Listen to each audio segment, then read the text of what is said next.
Hey there friends, and welcome back to Imagine with Royce. If you're new here, hello and welcome. My name is Royce. I'm a painter, sculptor, and a collector. Today we are going to be counting down my top 10 celebrity sightings while working at Disneyland.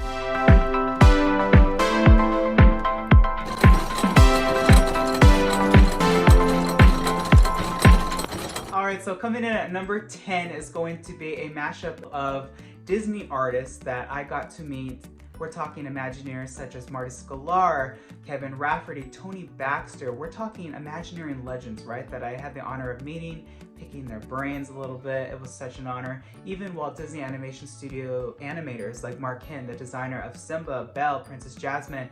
It was just such an honor. And meeting these men, I got the same vibe and same, oh my gosh, as if they were A-listers on the big screen. But coming in at number 9 is going to be a Disney darling from the Disney Channel. We're talking Megan Martin from Camp Rock. So here's the story. I was working pretty late. I think that it was actually right before the fireworks were happening, and I was in front of Candy Palace on Main Street, and she walked by me really quickly. She had like dark blue jeans on and a leather jacket, and her hair was blonde, long and straight. She was with a group of friends. She was just walking by really quickly. We made eye contact for a split second. She smiled, and then this little girl that was waiting for the fireworks tugged on my shirt, and she was like, "Hey, is that that girl from Camp Rock?" And I was like, "Yeah, I think so. I think that was Megan Martin." So it was really quick, but it was really cool.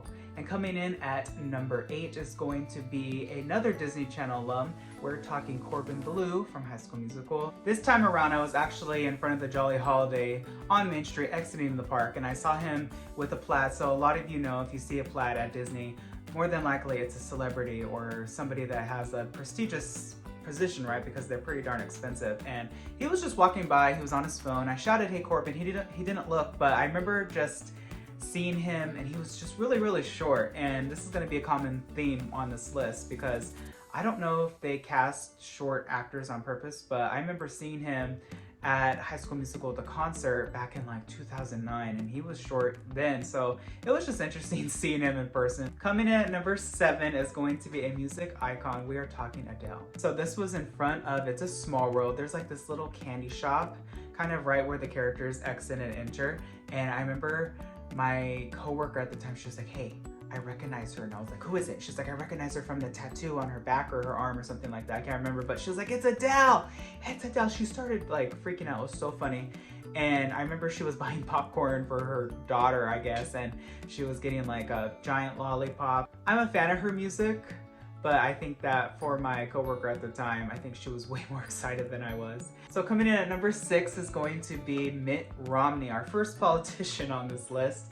I remember I was heading home from the Jungle Cruise, and I was walking behind Main Street. There's like this entire little pathway that you can take so you don't have to actually walk down Main Street. And there was this black Escalade that pulled up behind the guest relations building, and I was like, okay, I'm gonna be nosy. So I just stood there and waited to see who popped out, and there popped out Mitt Romney. So there's this little room kind of right behind the guest relations building that is pretty much just for VIPs. There's an area for you to sit and eat or just relax if you want, truly catering to the wealthy, right? But I think that it was really just for him to get away from the crowds. And you know, I think a lot of times if you see celebrities backstage, it is for safety, just because they don't want to endanger them and they don't want to kind of distract from the magic, if you will. So if you're really high up there, you will be snuck backstage into like secret hallways and secret rooms. That way you only load on the attraction when it's your turn. I've heard stories of people following celebrities and stuff, so I think it is for their safety,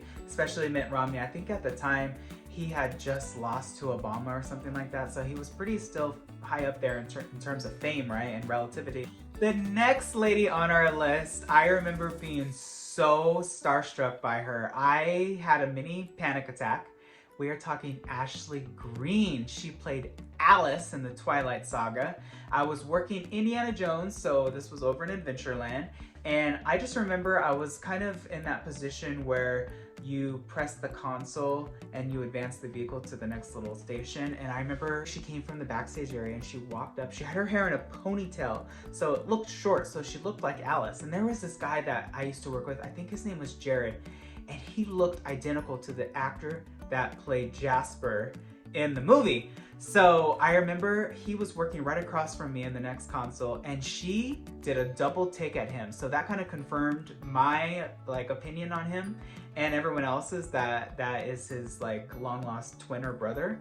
And it was just really fun to see her. I remember she smiled at me and I was just like, hi Alice. Like, it was such a fun like 30 seconds to see her. Coming in at number 4, we're heading over to the Food Network. Diners, Dive-Ins, and Drives. I think that's the name of this guy's show. Guy Fieri. So obviously, you know, the spiky bleach blonde, fun loving chef, right? I remember I saw him at the Jungle Cruise. I was working the Jungle Cruise actually, and I was unloading guests from the boat. And I remember, here's a fun behind the scenes story for you. You're not supposed to cross over the middle boxes because people have tripped and chipped a tooth or whatever the case might be. So people are told to just walk all the way along the boat and then get out on the rear exit. He was supposed to walk all the way to the end. I remember telling him, hey, can you walk all the way to the end? And I didn't even see who he was yet because he had this beanie on. And he didn't listen, so he hopped over the boat, and I was just like, I remember saying like, okay, never mind, or just do that. And he turned around. He was like, wait, what did I do wrong? And I remember like I was like this. And then all of a sudden, like, he was right here, and I was like, guy, no, it's all good. It's fine. Just, you know, next time walk all the way to the end, but it's all good. It's all good. I was so like, oh my God, he actually cared enough to come back and ask, you know, because I know even for myself, I probably would have just kept walking, but he was a nice guy. So coming in at number 3, I remember being so starstruck. This sighting was probably 5 seconds long. But I remember hunting him down backstage because I heard that he was there. And I was like, okay, I have to at least see him. And I saw him behind Space Mountain. We're talking Tim Burton. I was so ecstatic to hear that the creator of The Nightmare Before Christmas was in the house. So I was like, okay, where is he? Where is he? And I remember I was behind Space Mountain. There's this little cafe in the back of Disneyland called E-Ticket. It has like a Subway in it and like a grill. And I remember I was eating there and I saw him come out of Space Mountain and hop in his black Escalade backstage. He had his like sunglasses on and his crazy hair, and I was like, it's Tim Burton. Yeah, it was just really fun to see him. Coming in at number 2 is going to be Halle Berry.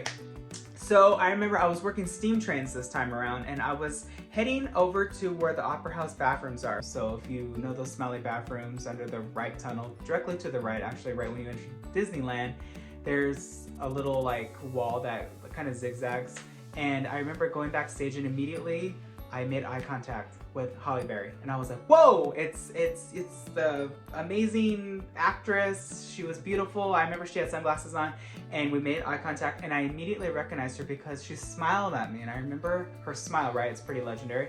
And I was like, whoa, it's Halle Berry. So they were trying to bring her out right before the parade started. I think that a lot of times, like I said before, celebrities can cause gridlocks and distractions, so they just try to bring them out right before an event starts, like fireworks or parades. That way they can enjoy themselves, guests aren't an issue, and they can just go about their day because they are distracting. Coming in at number 1 is going to be Miss Selena Gomez. Now this story, buckle up, because it's not what you expect, or maybe it is, I don't know. So I remember I was unloading a boat, and I remember the lead coming up to me and was like, hey, we have a special guest. Wait here, they're gonna load, and then right after that boat ahead of you gets guests on and takes off into the jungle, just follow them right up along. And I was like, okay, cool. So I remember reloading my gun and like just like, okay, who is it? Waiting in anticipation, like, is it Obama? Is it Hillary Clinton? Like, who could this be that's so important? And then all of a sudden, I see this girl with really long brown hair with sunglasses and a white Prada purse, I'll never forget it, walking down the stairs of the boat and walking right up to me and sitting down. It was Selena Gomez. And I was like, oh my goodness. I watched Wizards of Waverly Place, Princess Protection Program. I bought her music. I was like, wow, what an honor to be her Jungle Cruise skipper. Oh, immediately after we took off into the jungle, the boat was like a mixed bag. Her friends were very like chatty, and I think it was her dad and her security guard, and then there was like one plaid on board. I was so nervous to perform for her, and I was thinking to myself, well, how many people get to perform for her, right? She usually performs for other people. So I was just doing my thing, going around the jungle, telling my jokes. By the end of the trip, I had been stared at for, I don't know, 10 minutes straight in the most disappointed, disgusted look I have ever seen. She never once took off her sunglasses, and it was night, and this was a private boat. I had every single other person on that boat laughing their head off. I put my all into that trip to make it the best Jungle Cruise experience she could have possibly had. Never once did she smile. Never once did she laugh. She looked so bored, so unentertained. And for me, I was like nervous, shaking. It was like, okay, what aren't I doing right? And I remember pulling back up to the dock to the unload, and I remember her just looking at me like this and just turning around and didn't say a word. And then I remember everyone coming up to me like, oh my God, how was it? And I was like, it was terrible. Like, she was not friendly at all. And then, you know, I know that she's number one, but I have to put this girl in here because it was such a eye-opening moment for me. We're talking Christina Aguilera. We were at the Trader Sam's, like, I think it's a restaurant or a bar. It's right in the kind of the valley of the Disneyland Hotel. It's very popular, very good food. If you've never been there, go. And I remember I was with my friend Amanda, and I think she was celebrating her like 21st birthday. It was a huge milestone. So we had just ordered drinks, and the waiter was really friendly, and all of a sudden he comes back with no drinks. I'm like, okay, what's going on? They don't have whatever we ordered. And he's like, hey guys, just so you know, we have a special guest coming in. And you know, it's not that big in there. It only seats like, what, 10, 15 people? And it wasn't that busy either. There was probably like our party, which was like 7 people, and then like 2 other couples. So like there was like 11, 12 people in there. I remember him, the waiter, saying, hey, we have a special guest coming. If you leave the building and eat outside, she will pay for your meal. So I was thinking, who is this? Like, who, first of all, who has that type of money? And who needs the whole place to themselves? So we were like, heck yeah, of course. Like, there's a lot of us here. That's a pretty big tab. Sure, why not? So we get up to leave. And I remember getting my bag, getting my sunglasses. And I remember I turned to exit, and all of a sudden this little blonde girl comes in with a big hat and sunglasses, looking straight down, and just walks directly to the bar. I was like, who was that? Who was that, you know? And she had like this big security guard with her and one friend. And I remember her taking off her hat, taking off her sunglasses, and it was Christina Aguilera. My friend started bawling, started crying, and at this point we were the last people to leave because there's so many of us. I remember she was just like in such shock of seeing her. I remember her saying to her, oh my God, everything you went through with your dad, I went through with mine. Like, you're my idol. You got me through depression. Christina looked at her, went like that, and then flipped her hair and turned right back around. Did not care at all. Now, this is my thing with celebrities. I understand that they have a right to privacy, a right to normacy, but if that is just, for me, it was just very disappointing because I knew how much she meant to her. And for her to be treated that way, I mean, we were the only ones in there, right? And she didn't even say anything. Her security guard looked at her, and then the security guard looked back at Amanda and was just like, no, she's not seeing anybody tonight. And she was just standing there crying. Like, you couldn't take 5 minutes of responsibility of your fame and just make this girl's day. She had like a birthday thing on, and like, I don't know, it was just very disappointing. I think that celebrities, you know, they're people, and I understand they need people time and me time, but if you are, you know, even like famous YouTubers, like, humble yourselves, be there for those that built you up to where you are, because without them, who are you singing to? But again, I understand if they just want some me time and just, you know, to relax because their lives are so hectic. But that's all for today, folks. If you like this video, please hit subscribe, ring that bell icon, that thumbs up little hand right there. You know the drill. That way you're notified whenever I upload a new video. I wish you all a wonderful day. Be nice to one another, and always remember, dreamers, not only to follow your dreams, but to chase them. Later.